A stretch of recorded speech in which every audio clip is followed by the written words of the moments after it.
I used to believe that dignity was something no one could take from you. Not your age, not your illnesses, not even your children. I thought it was something you earned, and that it stayed with you, like a good coat in winter. But here I am now, almost 80. A man who once built barns with his bare hands, who stood through snowstorms and hospital vigils and the silent, unremarked heartbreak of losing the only woman who ever saw through his roughness, sitting alone in a creaky house in rural Nebraska, wondering whether that dignity wasn't quietly peeled off me years ago, like wallpaper that no one notices until it's gone. My name is Clarence, though nobody calls me that anymore. Not really. I suppose my daughter still says Dad when she remembers to call, which isn't often. The mailman just says Mr. Turner and leaves my mail on the porch without knocking. The last time someone addressed me by my name with warmth was probably 2 Thanksgivings ago when my neighbor Helen brought over some cranberry bread. She said, "Clarence, you look thinner." And I nearly cried just from hearing my name come out of someone's mouth like it meant something. Like I meant something. I wasn't always like this. I wasn't always just a man who talks to the radio and checks the weather 4 times a day, even though he's not going anywhere. I had a life. A full one. 51 years married to a woman named Joan who made everything softer. The light, the tone of our daughter's voice. Even the feel of my own hands when I held them out to her. Joan had a way of smoothing edges. She passed away 6 years ago after a long, bitter stretch of lung cancer. She'd never smoked a day in her life. But life doesn't always play fair. After she died, I stayed in this house because it was the only place where her voice still echoed. In the hallway, in the porch swing creaking at night, in the way the floor groaned under the same spots we used to stand. I couldn't leave that behind. Not then. Maybe not ever. My daughter, Elise, lives 2 hours away in Lincoln with her husband, Craig, and their 3 kids. When Joan was still around, they used to come up every couple months, mostly for holidays or birthdays. Since she passed, those visits have thinned out like the trees out back in winter. Elise always sounds rushed when she calls. "Hey, Dad, just checking in. How's the heartburn?"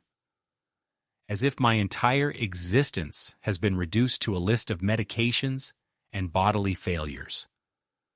I sometimes wonder if she's afraid I'll say something real, like "I miss you," or "I feel invisible." So I don't. I tell her everything's fine. The furnace is working. The mail's on time. I ate soup. I don't think Elise is a bad person. I think she's busy. I think she's tired. Maybe she's scared of watching me fade, the same way I watched her mother slip away 1 chemo drip at a time. Maybe this is just the way people distance themselves from grief. By making you smaller before you're even gone. Easier to pack away. There's an old photograph on the mantle of Elise when she was 7, sitting on my lap with her arms around my neck, both of us laughing at something off camera. I look at that photo every morning when I sit in my recliner with a cup of black coffee that doesn't taste like anything anymore. I can't remember the joke, but I remember how her hands felt, how they clutched me, like I was the center of her whole world. I wonder if that little girl would recognize the man I've become. I wonder if she'd be proud. Or if she'd cross the room and sit quietly beside me, not saying anything, just being there. That's what I miss most. Presence.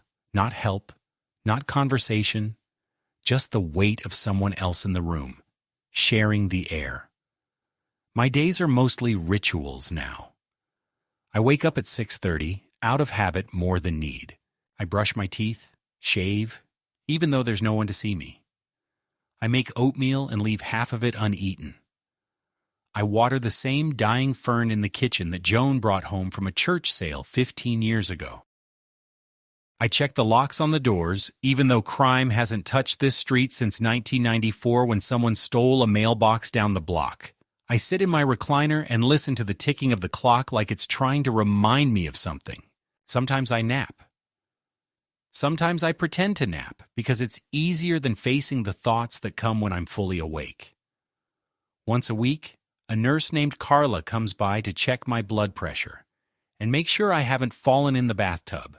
She's kind, but her kindness feels procedural, like it's part of the checklist. Pulse, temperature, fake empathy. I don't blame her. I'm sure she sees a dozen old men a week, all of us blurring together in her head.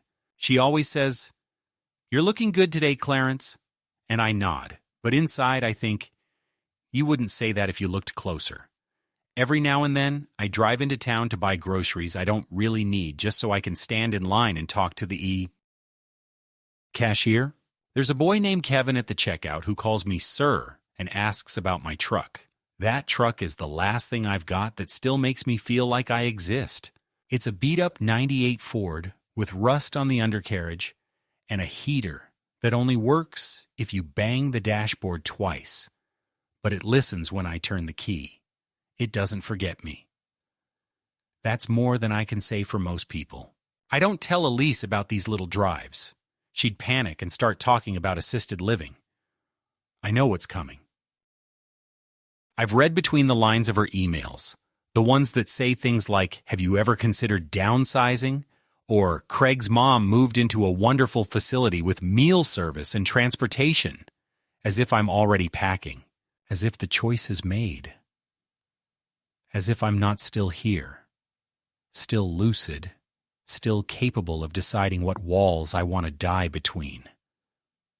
But lately something's changed. It's in the silence. In the way Elise's calls have become shorter, more distracted. In the pauses before she says goodbye. It's in my gut. That old carpenter's instinct that tells you when a beam is about to crack before you hear it snap. Something's coming. I don't know what yet, but I can feel it. And when you've lived as long as I have, you learn to trust the feeling that comes before the storm, because it's never wrong. It happened on a Tuesday afternoon, the kind of day that's so ordinary it doesn't announce itself. The sky was flat and white, not overcast enough for rain but drained of any color. I had just finished rinsing a few dishes in the sink, more out of habit than necessity, when I heard the back door creak open. Elise had a key. She'd insisted on it years ago after Joan's first hospital stay, and though it stung a bit, having someone just walk into my house unannounced, I'd agreed. That's the kind of thing you do for family. You yield. You let them in even when you're not sure they're coming in for the right reasons. I didn't expect her that day. No call, no message, just the sound of boots on the kitchen linoleum and her voice, brisk and efficient, calling out "Dad," as if she were looking for a misplaced coat. I wiped my hands on the towel and stepped out from the hallway, ready to greet her, to offer coffee I knew she'd refuse, to make small talk she didn't really have time for. But she wasn't alone. Behind her, holding the screen door, was Craig, her husband, who hadn't been to this house in over a year. Something about the way they moved, too carefully, too rehearsed, made my stomach shift. Elise smiled too quickly when she saw me. That practice kind of smile people use when they're trying to soften a blow. Craig avoided my eyes. I asked what brought them out this way, and Elise said, "We were just in the area and thought we'd check in." That was a lie. Nobody is ever just in the area. We live 20 miles from the nearest town, and they both work jobs that tie them to desks and meetings and carpool obligations. People like them don't just stop by. Something was off. I felt it before I knew it. She made tea, which was unusual, and they sat with me in the living room. Not quite comfortable, not quite awkward. They asked how I'd been, how my back was doing, if I needed anything fixed around the house. Craig looked at the ceiling as if judging the condition of the roof, though I'd had it redone just 3 summers ago. They weren't listening to my answers. Their eyes were scanning the room, the corners, The shelves. Elise stared at Joan's photo longer than usual, then looked away like it burned. And then it happened. The thing that changed everything. Elise excused herself to take a call. She stepped out onto the porch, and I stayed inside, sipping lukewarm tea and pretending not to be curious. But the wind shifted. The screen door hadn't latched fully. I heard her voice through the gap, clearer than I should have. I wasn't trying to eavesdrop. God knows I didn't want to, but once the words came, I couldn't unhear them. "He won't last another month, Craig. We have to be ready. I need you to help me push this through before it gets messy." There was a pause. I stopped breathing. Every sound in the room disappeared, except her voice. "No. He still seems sharp, but it's not going to last. His memory is slipping. He asked me 3 times what day it was. I think he's starting to lose track. We can't wait until he does something dangerous. The lawyer said if we act now, we can still get the paperwork filed before the new fiscal year." Another pause. Then, softer. "We've waited long enough." I don't remember standing up, but I did. I don't remember walking to the door, but my hand was on the knob, shaking. My body had gone cold and hot all at once. My teeth were clenched so tightly my jaw ached. I wanted to fling the door open, to confront her, to ask her what she meant by, "Push this through." But I didn't. I stood there like a coward, like an old man too tired to fight. And I listened to my daughter calculate the end of my life like it was a business deadline. I sat back down before she came in. Craig looked at me briefly, then away. Elise returned with a smile that didn't reach her eyes. "Just work stuff," she said.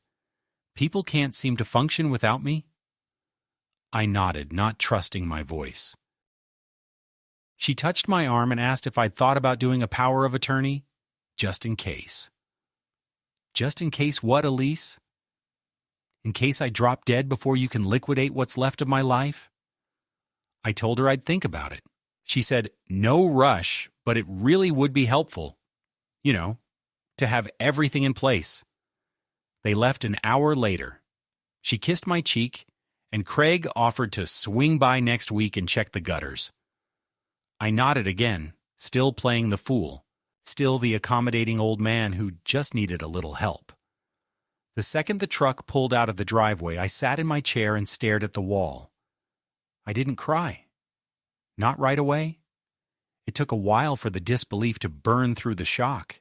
My daughter, my only child, was making plans for my decline, not just emotionally preparing, not quietly bracing herself, but actively organizing, strategizing, discussing fiscal years and legal permissions and timing. As if my breath, my voice, my presence in this house were just temporary clutter to be managed before the real business of inheritance and disposal began. I thought about Joan, what she'd say, what she'd do. She always saw through Elise's masks quicker than I did. She would have known something was wrong months ago, maybe even years. Maybe I've been blind for a long time. That night I didn't sleep. I sat by the kitchen window and watched the dark roll in across the fields. I felt something break in me. Not my heart. It wasn't as poetic as that. It was something older, more stubborn. The belief that family will look out for you because you looked out for them. That love repays love. That loyalty has memory. That voice inside me, that belief, cracked like ice on a pond in spring. And in its place came something quieter, colder. Resolve, not revenge, not yet. Just the firm realization that if I didn't act soon, they'd write the end of my story without me. They'd put me in a place with a beige hallway and plastic chairs and tell themselves they'd done the right thing. I'd never felt smaller. I'd never felt so alone. But I also knew, then and there, that I wasn't going to let them take my choices away. Not while I still had a voice. Not while I could still stand. Not while there was still fire in me. The next morning, I stood in front of the bathroom mirror longer than usual. I stared at the face I'd grown used to seeing but rarely studied. The sunken eyes, the liver spots, the furrows that time had carved deep into my skin. I wasn't a vain man, but I took care of myself. Still shaved daily, still buttoned my shirts, still made sure my belt lined up straight. But that morning, I looked different, not older, emptier. It was as though something had been siphoned out of me overnight. Something essential. I splashed cold water on my face and muttered, "You're still here," but I didn't recognize the sound of my own voice. I spent the next few days moving through routines like a man preparing for a siege. Every sound startled me. The creak of the porch boards, the ring of the landline, the mail truck's engine. I expected another visit, another performance, and it came, right on schedule. 3 days after I overheard Elisa's conversation, she showed up again, this time alone. She brought a small bag of groceries, canned soup, crackers, orange juice, all things I didn't ask for, didn't need. Her smile was tighter, her movements more deliberate. I watched her eyes scan the living room, like she was checking for changes, inventorying me. We sat in the kitchen. She said, "Dad, I wanted to talk to you about something important." And I felt the back of my neck tighten. I nodded, sipped my coffee. She folded her hands on the table like a school teacher and said, "I've been thinking a lot about how we can make things easier for you, especially if anything ever happens." She said it softly, like a nurse trying to explain a terminal diagnosis to a child.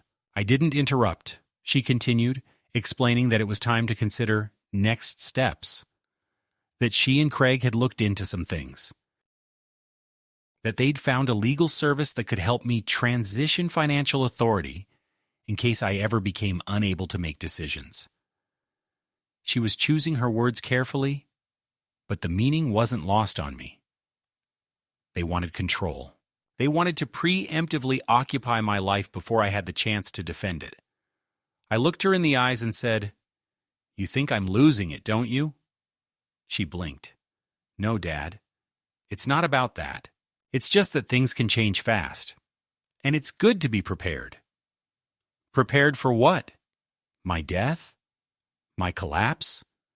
My mind turning into fog? She pulled a folder from her purse and slid it across the table. "These are just forms to review. Power of attorney. Durable healthcare proxy. It's not urgent, but I think it would give all of us peace of mind." I didn't touch the folder. I just stared at it like it was a ticking bomb, because it was. Signing those papers would be the beginning of my erasure, the final, legal stripping of my independence. I remembered what I'd overheard on the porch. "He won't last another month." Those words echoed through the room like a draft under a closed door. I told her I'd think about it, that I appreciated her concern. She smiled, relieved, mistaking my calm for cooperation. I watched her tuck the folder neatly back into her bag, already sure she'd get what she wanted. She kissed me on the forehead as she left. A gesture that once meant love now felt like a placeholder for the goodbye she was trying to make easier for herself. After she left, I opened the drawer by the sink and pulled out Joan's old notepad, the one she used to keep grocery lists on. I wrote 3 words at the top of a blank page. Call the lawyer. The next morning, I drove to town. My truck rattled more than usual, but I made it. Parked in front of the law office that had helped me with Joan's will years ago. Same secretary. Same linoleum floor. The lawyer, Mr. Haskins, had aged but not softened. I told him I needed to update some documents. When he asked what kind, I said all of them. We spent 2 hours going through every detail. My will, the title of the house, bank accounts, insurance policies. I told him I wanted to revoke the previous healthcare proxy Elise had helped me set up after Joan died. I wanted full control retained solely by me with no succession plan in place. I wanted a clause added to my will that specified no family member was to be involved in financial decision-making unless I explicitly named them, which I would not. Mr. Haskins didn't ask why. He just nodded. He'd seen this before, probably more times than he cared to admit. Before I left, I asked him quietly, "Can someone try to override this if they think I'm mentally unfit?" He gave me a long look, then said, "Only with a court order and a mountain of evidence. But if that day ever comes, Clarence, give me a call first. We'll be ready." That night, I slept for the first time in a week.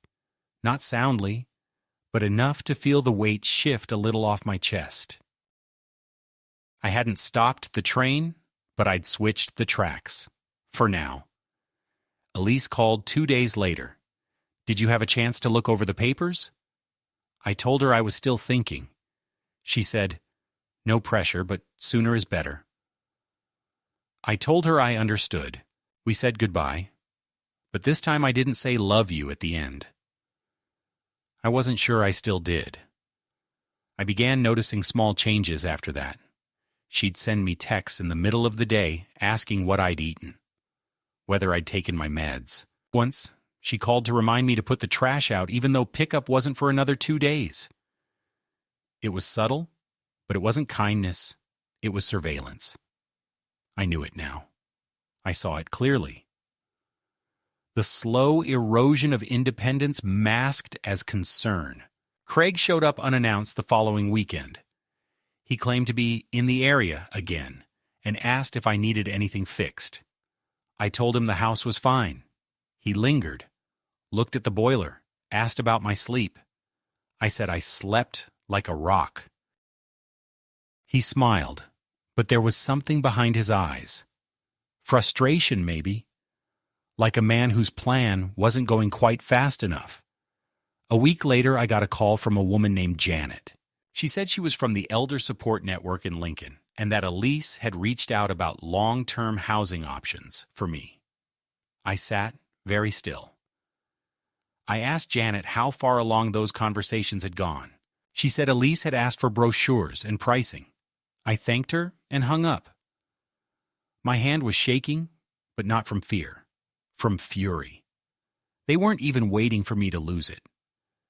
They were preemptively moving me like a piece on a board, like a liability to be contained. It wasn't about my safety. It was about their convenience. I stood in the hallway that night looking at the photos on the wall. Elise's graduation, her wedding, Joan holding our granddaughter for the first time. These images didn't comfort me anymore. They accused me. They whispered, "You raised her. You gave her the tools. You taught her how to think. This is what she's doing with it." I went back to the kitchen, poured myself a whiskey, something I hadn't done in years, and sat down with the notepad again. I wrote a new word this time: watch. If they thought I was too old to see what was happening, they'd underestimated me. I wasn't going to stop them yet. Not yet. I wanted to see how far they'd go. I wanted them to reveal themselves fully. And then, when the time was right, I would act. And I would do it in a way they'd never forget. It was a Thursday when the final confirmation came. The kind that removes all doubt, even the sliver of hope you secretly cling to without admitting it. The morning was cool. Gray again, the sky like old dishwater. I had just come in from checking the mailbox, which was empty except for a glossy flyer about a funeral insurance plan with large, bold letters that read, "Make your exit easy." I stared at it longer than I should have, then crumpled it without reading the rest. Inside, I made coffee, sat at the kitchen table with the radio on low, and opened the local paper. The house was still. The kind of stillness that feels more like warning than peace. I didn't expect the phone call that came. I didn't expect to recognize the voice. "Mr. Turner, this is Carla, from Dr. Lively's office. Your daughter asked us to send over your most recent health records to a specialist for review. Is that all right with you?" My hand stiffened around the mug. I said nothing at first. The nurse on the line hesitated, then repeated herself. "A specialist?" I asked, careful with the word. "Yes," she said brightly. "A geriatric cognitive assessment specialist. It's just standard, nothing alarming. She said you were having memory lapses and some confusion with dates."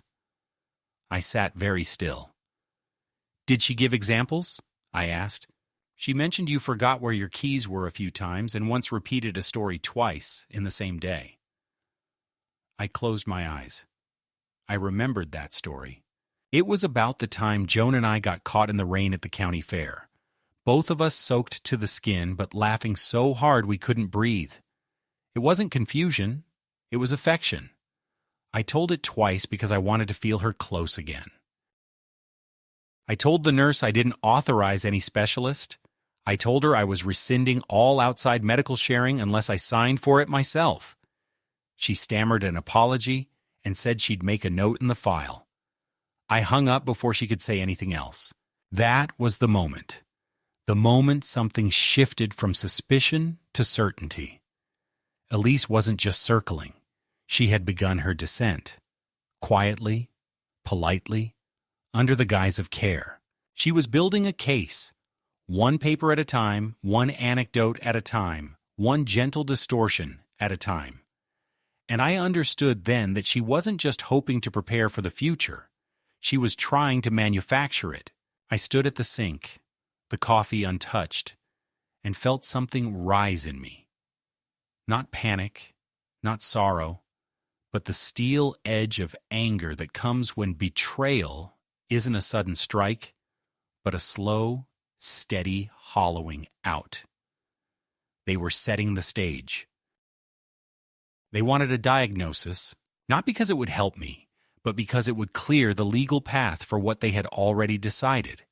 That my house, my money, my life, everything I'd spent a lifetime building, was now theirs to manage, control, and eventually dismantle.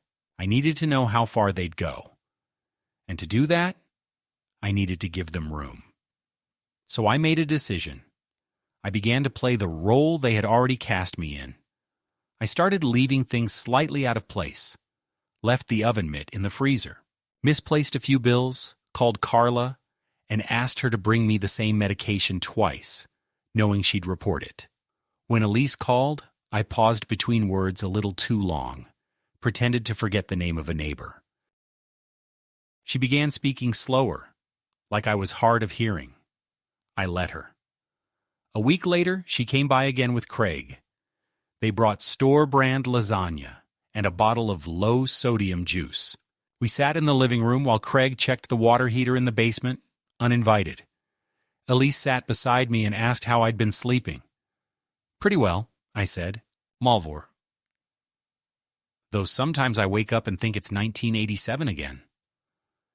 Her eyes lit up with concern, the kind that's not about you, but about the story she can now tell someone else. She leaned in. "Dad, I really think we should move forward on that paperwork. It's just a precaution." She smiled, but her hand gripped my arm too hard. "We're just trying to protect you," she added, and I almost laughed. Protect me? From what? From myself? Or from the inconvenience of me still being here, unprocessed? I nodded slowly. "You're probably right," I said.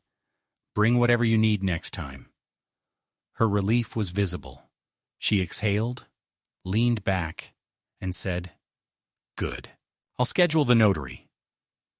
That night I drove to the post office and sent 2 copies of my new documents to my lawyer. One sealed with a red tab marked "Only open if challenged." I sent a third to an old friend of Joan's, a woman named Miriam who, had served as witness during the probate of Joan's will. She had offered once years ago to be called if I ever needed someone to vouch for my soundness. I hoped she still meant it. Back at home, I looked around the living room. I took a slow walk through the house, touching things. The banister Joan had painted, the kitchen drawer that stuck, the corner of the wall where Elise had once carved her initials by accident with a hairpin. This wasn't just a house. It was the architecture of memory, and they wanted it gone, neat and finalized, flattened into paperwork and proceeds. The next day I sat on the porch swing watching the wind play in the cornfield across the road. A squirrel darted along the fence line. The silence was deep. It was the kind of silence I used to share with Joan, where nothing needed to be said. Now it pressed down on me, heavier with every hour. Not because I was alone, I'd made my peace with solitude, but because now I was alone against something. Something dressed in the clothes of love. Something pretending to be help while plotting the extraction of my very life before it had even left my body. And yet, through the tightening grip of what they thought was coming, I felt strangely clear.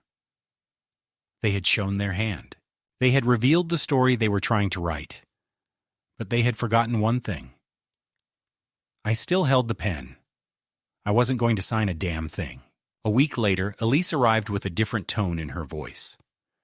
Not the soft, manipulative persuasion she usually coated her words with, but a cooler, crisper cadence, like a person who has grown impatient with pretending. She didn't come alone. This time, she brought a woman named Denise, who introduced herself as a legal coordinator. Not quite a lawyer, not quite a notary, just vague enough to feel suspicious. Denise had a clipboard, a stack of forms, and an expression like she'd done this exact thing 100 times before. Elise bustled around the living room like it belonged to her, adjusting pillows, clearing off the coffee table without asking, moving aside Joan's old photo like it was in the way of progress. She told me we'd just need a quick signature today, that the rest could be finalized remotely, and she spoke like someone narrating a process that had already been agreed upon, as if I'd signed in my sleep and just forgotten. I sat very still in my recliner, watching her mouth move without really hearing the words because behind her, through the open hallway, I could see Craig in the guest bedroom, measuring things with a tape. I watched him make a note on his phone, then check the window frame, then test the closet hinges. He was inventorying. He was calculating. He was making sure everything could be packed and sold quickly. My chest went tight. I looked back at Elise, who had now moved closer, gesturing toward the legal forms, as Denise stood silently by, waiting for my compliance. The room felt colder than it had a minute before. Elise's voice dipped into the same falsely gentle register I had once heard her use, when explaining to her son why their dog wasn't coming back from the vet. "It's just a little paperwork, Dad," she said. "You're not giving anything up. It's just peace of mind. For all of us." I reached for my glasses slowly, like an old man worn down by fatigue, and looked at the top sheet. Durable power of attorney. Financial control. Transfer of medical proxy. Release of rights in event of cognitive decline. It was all there. A silent, typed coup d'etat of my existence. I asked, without raising my voice, if Elise had spoken to my lawyer. She hesitated, then said, "We figured you'd want to avoid unnecessary legal costs." Denise smiled at that. I smiled too, not out of amusement, but because in that moment I saw exactly who they were. Not monsters, not villains, just entitled, just strategic, just hollow people doing what hollow people do when love has been replaced with narrative. I looked at Denise, then at Elise, and said, "I'll need a minute." Bathroom. I stood slowly, as if stiff, shuffled down the hall, but I didn't go to the bathroom. I went to the office.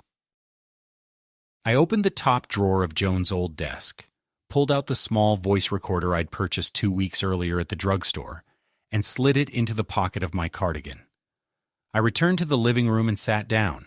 I leaned back in the recliner, sighed, looked at the paperwork again, then said, "Why don't you walk me through it one more time, just so I understand?"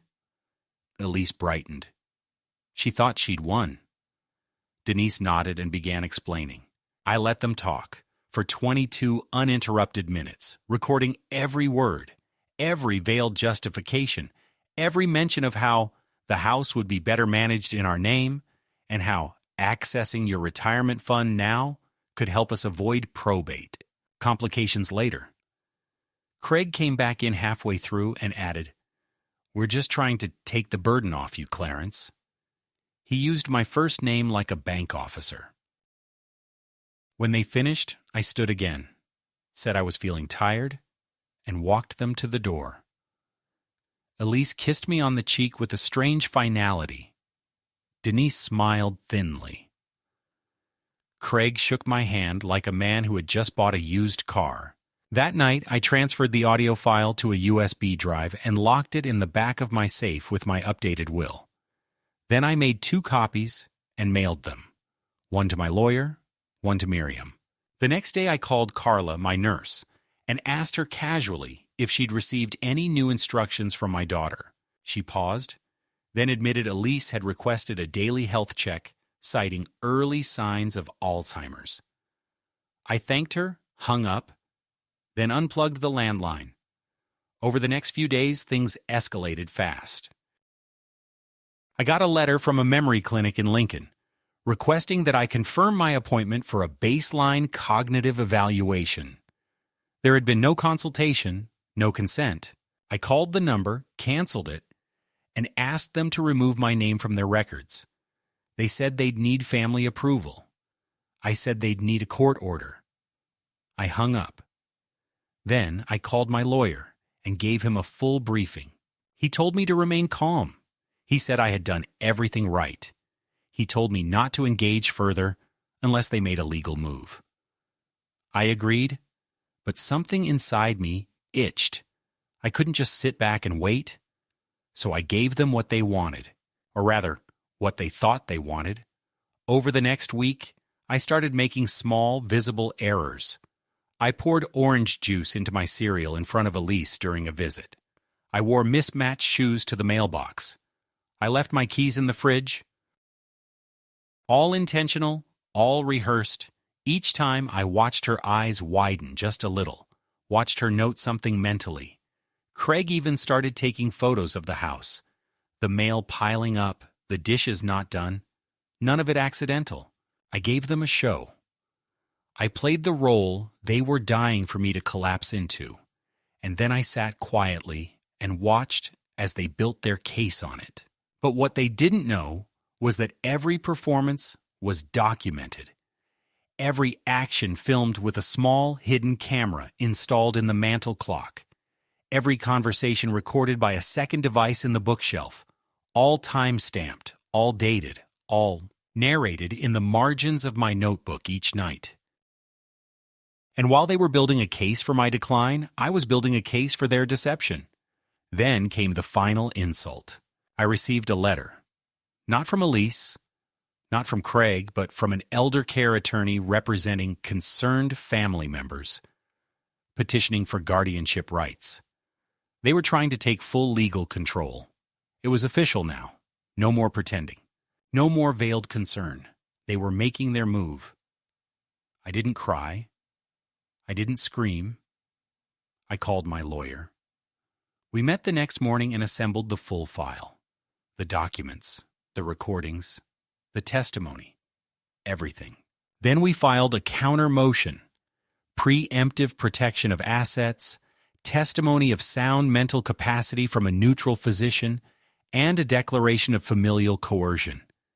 It was legal war now, and I was not going to lose. I waited a week before telling Elise I knew. She called to check in. I told her calmly that I'd be declining all further assistance, that I was aware of the guardianship motion, and that my legal team would be handling all future communication. There was silence on the line. Then a bitter voice. "So that's how it is?" I said nothing. She hung up. That was the last time she called me. For 3 days I didn't leave the house. I sat by the window, waiting to see if they'd show up again. They didn't. Then one morning, the truck arrived. Not Craig's, a moving company. 2 men stepped out and knocked, said they were sent by Elise to begin preparatory staging. I smiled and handed them a restraining order. They left. Now the house is quiet again, but not hollow. Not anymore. Now every room feels like a reclaimed part of myself. Every step I take echoes with my own decision. They tried to strip me bare, tried to rewrite my ending, but I stood in their way. And when the storm came, I didn't run. I documented. I waited. And then I struck. It was the day the notary was supposed to come that I decided to end it. Elise had texted me 2 nights before with the exact time. "We'll be there at 11 a.m. Thursday with the notary and Craig. It'll just take 20 minutes. We'll bring lunch." So casual, so transactional, as if this was just another item on her schedule between picking up dry cleaning and helping her daughter with homework. She hadn't asked if I agreed to the meeting, hadn't even tried to phrase it as a question. The arrogance of assumption bled through every word. I didn't respond. I didn't need to. I had already made my preparations. The night before, I sat at the kitchen table, Joan's old table, the one with the notch in the corner where Elise had once knocked her head as a toddler, and wailed until we gave her a strawberry popsicle to distract her. That same daughter was now on her way to legally dissolve my autonomy like a corporation in decline. The house was silent. The sun had gone down hours ago, and the only sound was the hum of the refrigerator and the distant chirp of crickets who didn't know or care about betrayal. On the table sat a folder, thick, heavy, methodically assembled. Inside was every document, every recording, every notarized affidavit and physician's report, and a signed statement from my attorney attesting to my full cognitive and legal capacity, time-stamped and certified. I slid that folder into a leather case and placed it on the living room mantel. Then I sat in my chair and waited for sleep, which didn't come. The next morning, I dressed in my Sunday suit, the one I hadn't worn since Joan's funeral, and I combed my hair slowly, deliberately, like a man preparing to face something final. At 10:52, I heard tires on gravel. I didn't move from the chair. I just listened as car doors opened and closed.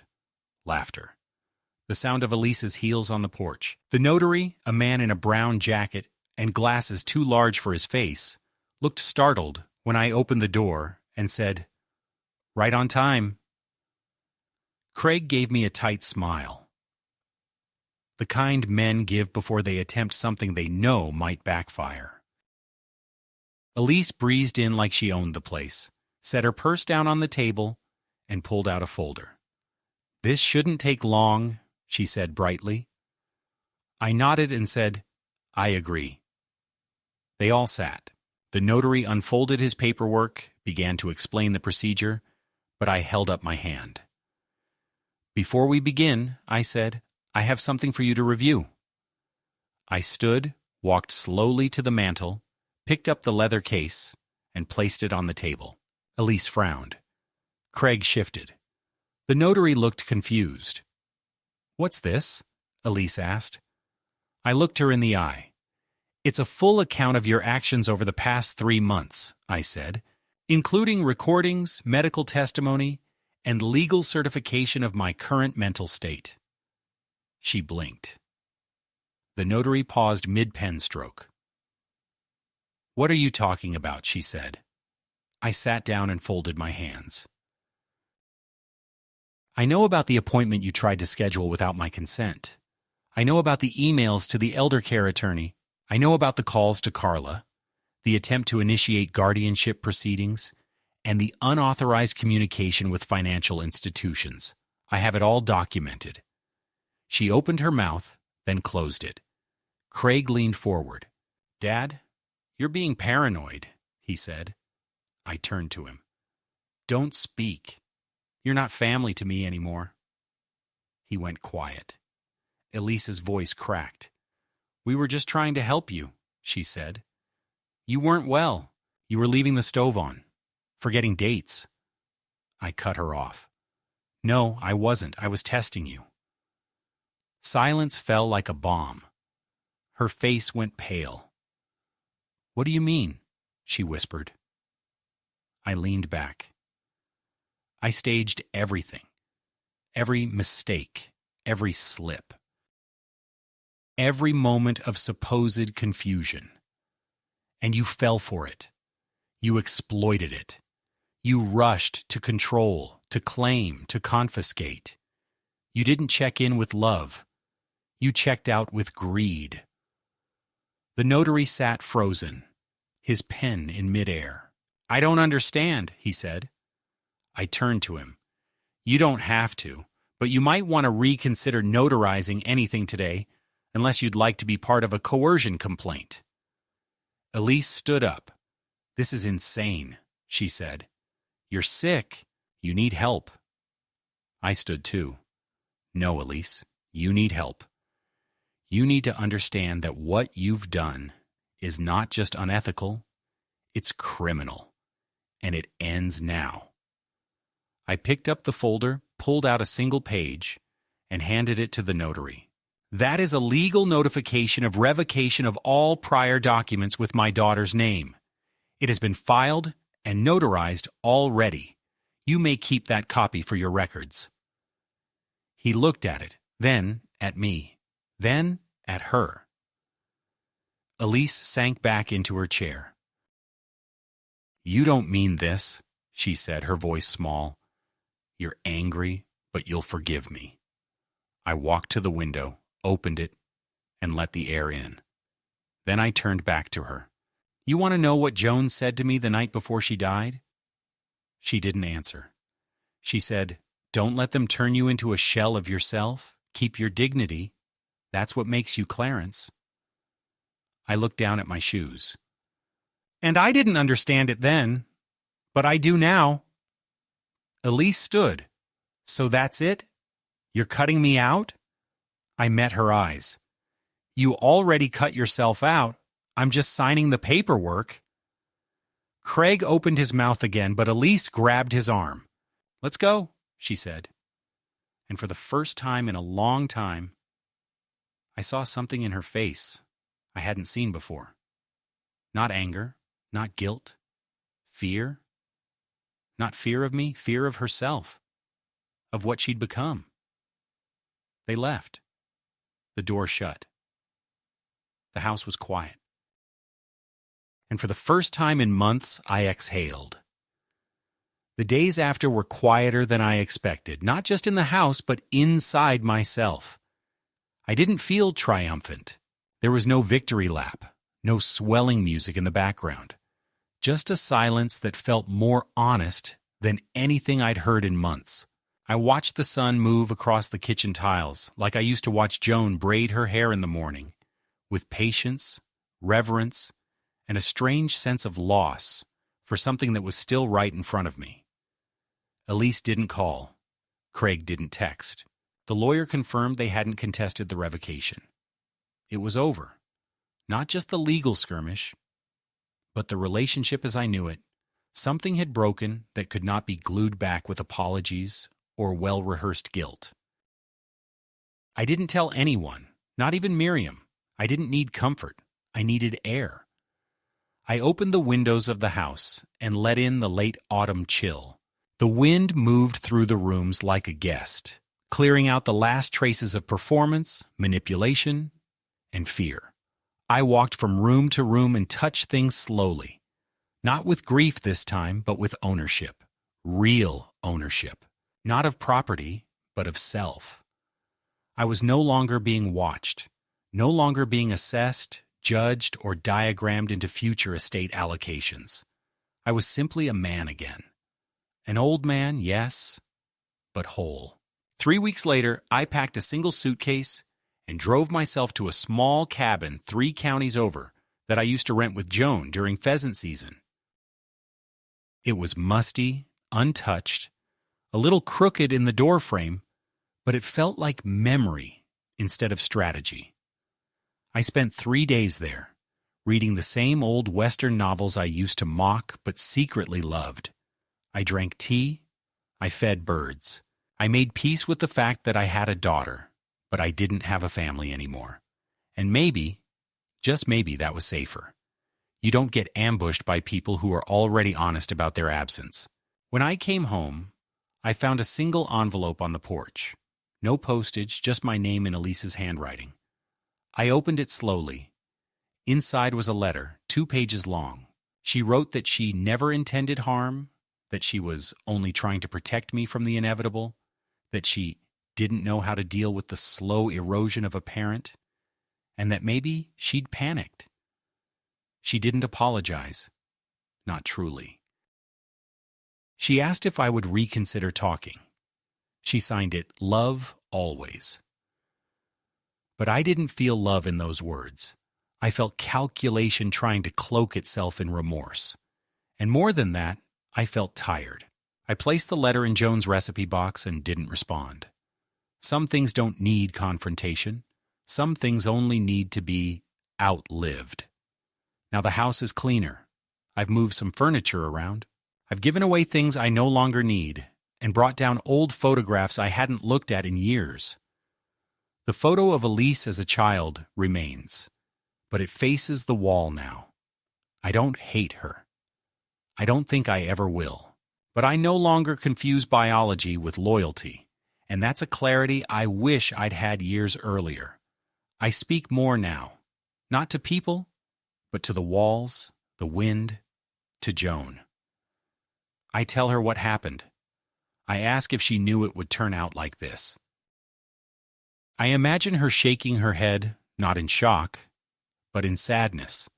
She always warned me that love without boundaries is an invitation for erosion. I see it now. I feel it. But I also survived it.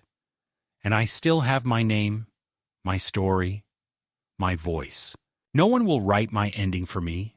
Not Elise, not time, not even death.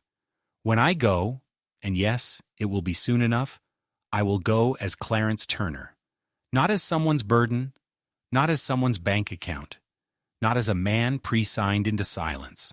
Just Clarence, just a man, still standing, still whole,